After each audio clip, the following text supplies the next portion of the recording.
Bugun inson qadri ulug'lanayotgan mamlakatimizda aholi tinchligi va salomatligini ta'minlash davlat uchun eng ustuvor vazifa hisoblanadi. Shu ma'noda asr vabosi nomini olgan giyohvandlik illati va narkotik moddalar savdosiga qarshi huquq-tartibot idoralari tomonidan joylarda muntazam ravishda tezkor tadbirlar amalga oshirilmoqda. Xususan, Davlat xavfsizlik xizmatining chegara qo'shinlari va Toshkent viloyati bo'yicha boshqarmasi hamda ichki ishlar organlari xodimlari hamkorligida o'tkazilgan tezkor tadbirda Tojikiston Respublikasidan Sirdaryo daryosi orqali mamlakatimiz hududiga davlat chegarasini buzgan holda suzib o'tgan Bekobod shahrida yashovchi 1998-yilda tug'ilgan fuqaro qo'lga olinib, uning yonida bo'lgan 5 kilogramm 31 gramm gashish giyohvandlik vositasi protsessual tartibda rasmiylashtirib olindi.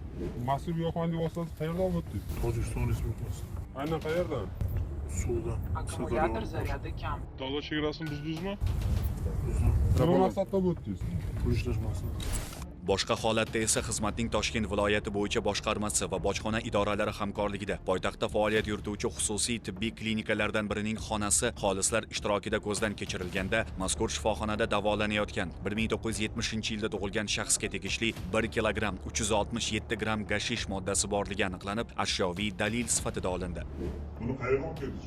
O, o'sha Farg'onadan olib keldim. Bepul oldingizmi? Nima narsa bu? Giyohvandlik vositalari bilan bog'liq noqonuniy holatlar Farg'ona viloyatida ham qayd etildi. Jumladan, Davlat xavfsizlik xizmatining Farg'ona viloyati bo'yicha boshqarmasi va ichki ishlar organlari xodimlari hamkorligida o'tkazilgan tezkor tadbirda Farg'ona tumanida istiqomat qiluvchi 1998-yilda tug'ilgan shaxs muqaddam o'zining jinoiy sherigi tomonidan xufiya joyga qoldirib ketilgan 1 kilogramm 21 gramm gashish moddasini olgan vaqtida ushlandi. shuningdek uning yashash xonadonidan ham 2 gramm opiy moddasi ashyoviy dalil sifatida olindi. Ko'rilgan chora-tadbirlar natijasida uning jinoiy sherigi hisoblangan Farg'ona shahrida yashovchi 1998-yilda tug'ilgan fuqaro ham qo'lga olindi.